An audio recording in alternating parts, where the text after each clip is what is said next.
এই দেখো বন্ধুর, আমি এখন সুচটাই সুতোটা পরহাই নিলে পরহাই নিয়ে আর এইবারে কাঁথাটা সেলাই করছি।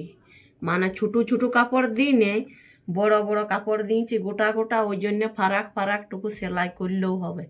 আর যদি ছোট ছোট ছোট কাপড় দিও টুকুরা টুকুরা, তাহলে কাছে কাছে সেলাই করতে হবে, নাহলে জুড়িয়ে যাবে দমে ঠান্ডা।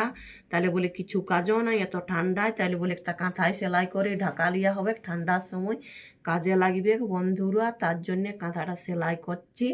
তোমরা যদি সেলাই করবে তো আমার কাছে শিখিয়ে নাও।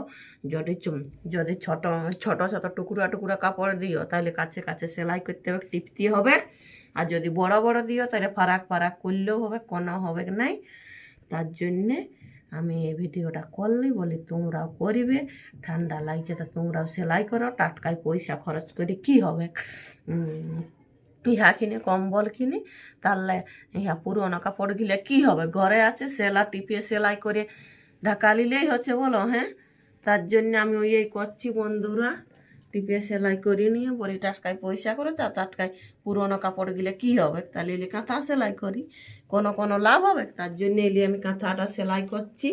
বলি পুরোনো কাপড় গিলে এলে রং টং চলে গেছে, এটা আর পরতে কুলে নে, তাহলে বলে এলে তলে দিয়ে কাঁথায় সেলাই করে দিই, তাহলে বলে ঠান্ডাটায় ঢাকা লিয়া হবে, কম্বল কিনতে হবে কেন, পয়সা খরচা করতে হবে না বন্ধুরা।